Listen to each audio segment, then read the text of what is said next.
First of all, thanks very much, everyone, for having me here today.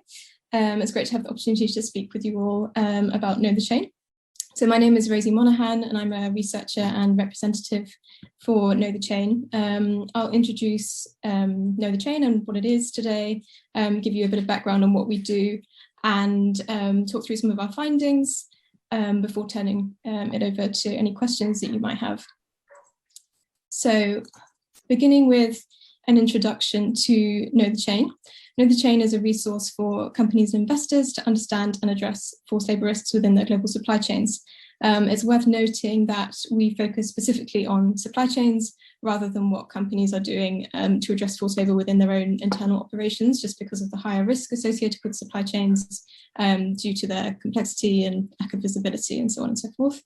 We focus on three high-risk sectors: ICT, food and beverage, and apparel and footwear.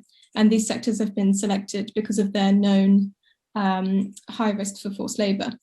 So for example, they all include manufacturing and processing stages of the supply chain. They all use materials or commodities that are classified as high risk and are based or have supply chains that are based in high risk locations.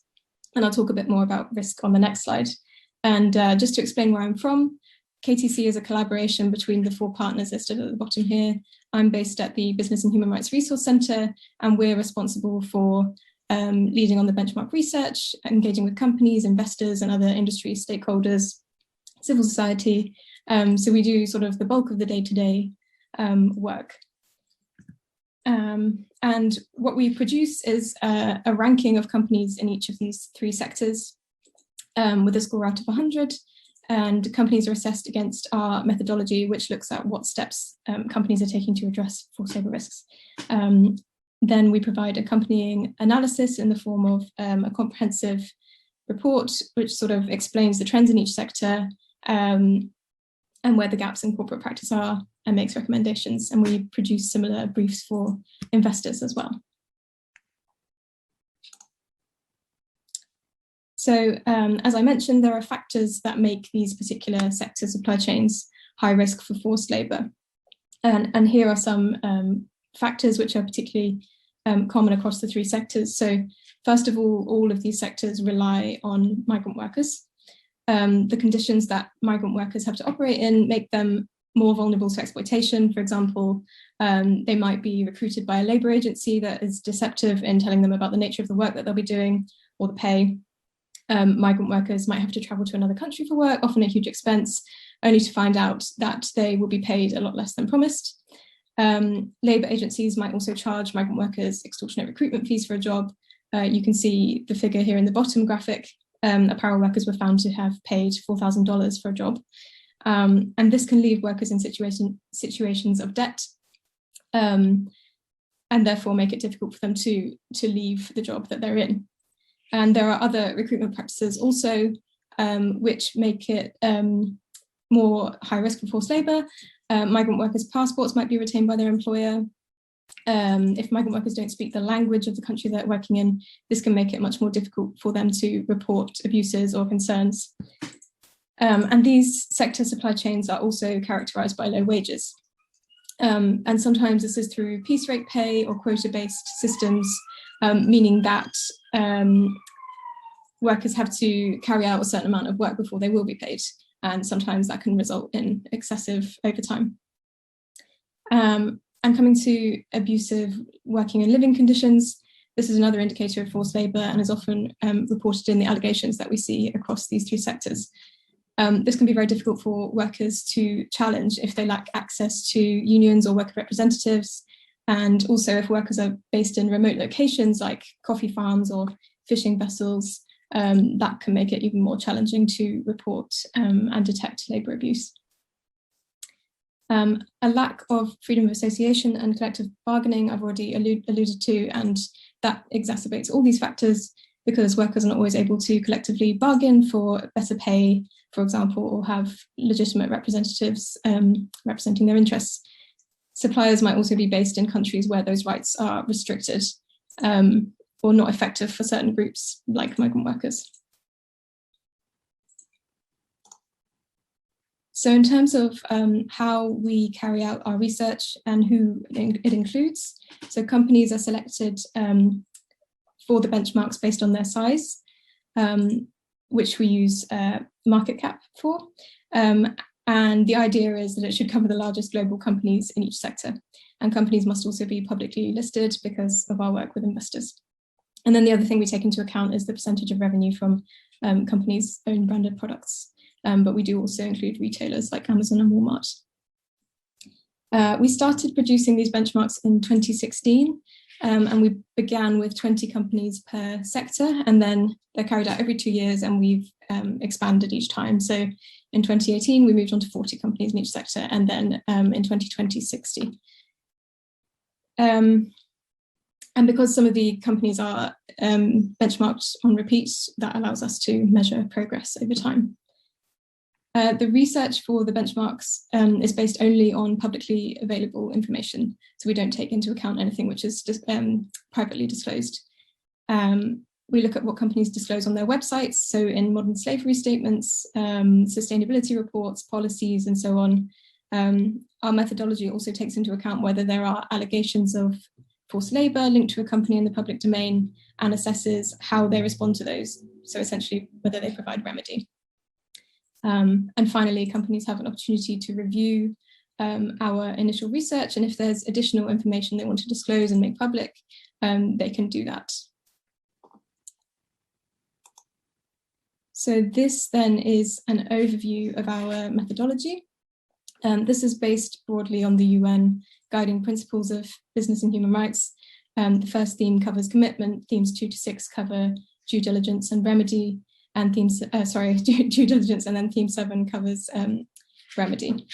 And companies tend to score best on the theme of commitment and governance. They're quite well practiced at disclosing policies, but they are persistently low scoring on purchasing practices, recruitment, and worker voice, which are areas which are particularly meaningful for workers. So in terms of why benchmarking, why Know the Chain produces benchmarks. So it's a good opportunity to be in direct dialogue with companies on forced labour risks and what they're doing about it. Companies don't always respond to us, but we do have quite high engagement rates, and we're often speaking with supply chain sustainability staff or corporate responsibility staff who really have an interest in using the benchmark data as internal leverage, and in learning and sharing best practices, taking recommendations. It's data that can be used by numerous stakeholders to understand what companies currently are or are not doing, and what they need to do in order to drive change. So sometimes you hear a company saying it's difficult to do X and Y, but if there's data available showing that their peers are managing to do X and Y, it becomes less viable for companies to feel that that's not possible. So there's a good sort of good practice sharing element as well. And the idea is to try to drive a race to the top. So companies seem to be genuinely incentivized in competition with their peers, and this motivates them to engage with us. And benchmark data provides something for investors to use in their engagements with companies as well. They can hone in on certain numbers or pick up on red flags that we might have highlighted. We know of investors that have engaged with particularly low scoring companies in the benchmarks and ask them why have they not put certain baseline steps in place. So with all that sort of background and context hopefully covered, I'll talk through a bit about what our ranking looks like, and what some of our key findings have been across sectors, and some of the trends that we're seeing as well. So this is our most recent ranking from our apparel and footwear benchmark, which we published in May of this year. So this lighter yellow bar, which is generally higher scoring, represents the overall score per company. The apparel sector is particularly high scoring, with an average benchmark score of 41 out of 100. And as you can see, there's a real range of scores. And for the first time also, we tried something new with the sector. So this darker yellow bar that you see underneath is our worker-centric scores. And these are based on the indicators in our methodology that focus on whether companies are able to disclose outcomes for workers. such as whether they can demonstrate that they've improved freedom of association for workers in their supply chains, or whether they had repaid recruitment fees to workers where they were found. And as you can see, companies score significantly worse looking only at those indicators. So what this shows is that the average company is well practiced at disclosing its policies and practices, but they're not demonstrating that this translates to practical changes for workers on the ground.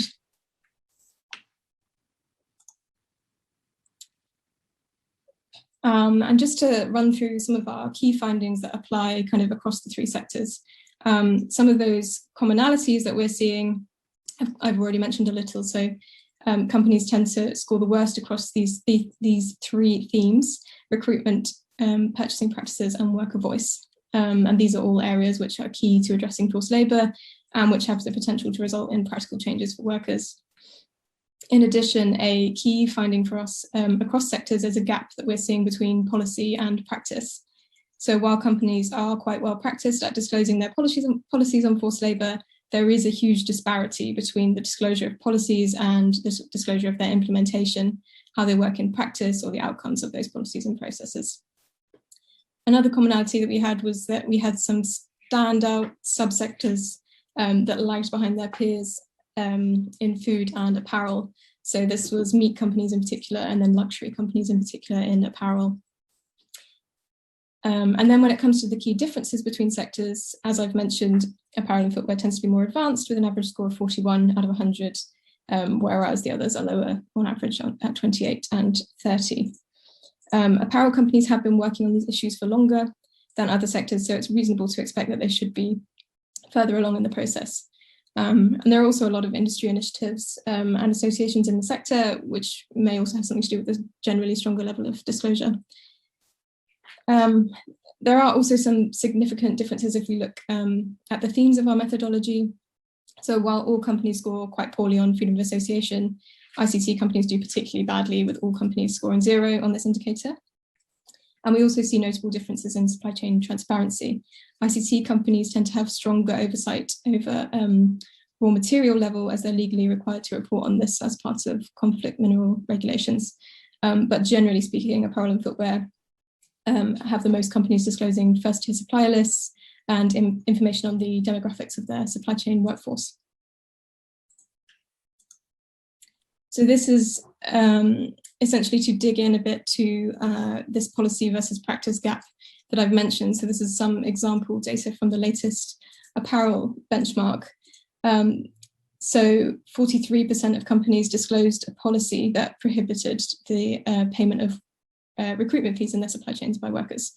But only 22% reported that they'd repaid any fees. So again, this implementation aspect of the policy was missing. And you can see this even more so with grievance mechanisms. So we measure whether companies have grievance mechanisms available to supply chain workers. And the majority did, but you would expect that to translate into grievances being reported and remedy being provided, but we didn't really see this at all, with only 11% of companies being able to disclose multiple remedy outcomes for supply chain workers. And this was not only remedy outcomes in relation to forced labour, it was looking at any labour rights abuse remediation. So we really would expect this to be a lot higher, given how prolific labour rights abuses are in the apparel sector.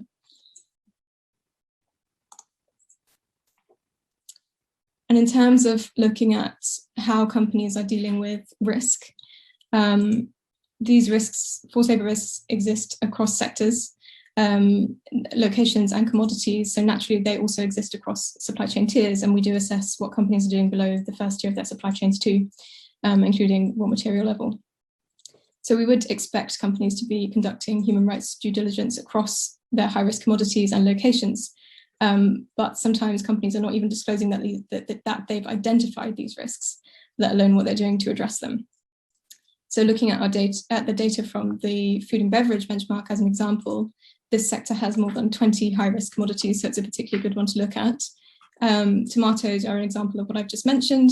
So 35% of companies report sourcing this commodity, but only 2 identified the associated forced labour risks, and only 3 reported how they were addressing the risks. And similarly, beef is known to be at risk of forced labour, but only 2 companies disclose the risk, despite the fact that 67% are sourcing cattle for various types of products. And then similar disparities can be seen with beans and palm oil, and a very high proportion of companies sourcing these commodities, but far fewer disclosing the steps that they're taking to address risks. So this would suggest that companies are taking quite a piecemeal approach to addressing forced labour risks rather than a rigorous approach across their commodities.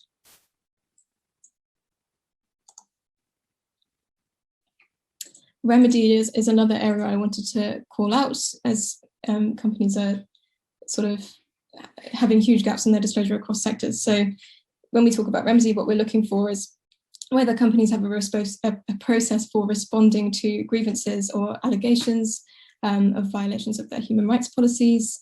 But more importantly, we're assessing whether companies can demonstrate that they are remediating harm to workers in their supply chains by disclosing examples of outcomes of remedy, which might be repayment of recruitment fees, as I've mentioned, unpaid wages, or return of passports that have been withheld.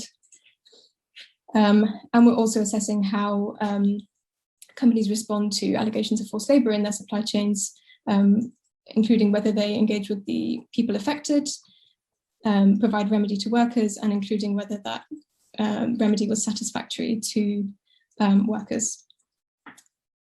So again, taking apparel as an example, we identified forced labour allegations in the supply chains of 54% of the benchmark companies, which is particularly high. But only 11% could disclose multiple remedy outcomes. And then looking at the ICT sector and how companies responded to allegations, even though there were 14 companies' allegations, we saw only 1 engaging with affected stakeholders, only 3 reporting outcomes of remedy, and only 1 providing evidence that the remedy was satisfactory to the workers. And this was actually the only company that provided that evidence over the entire 3 sectors that we measured. So this is particularly unusual as a point of data. So that's quite a lot of information.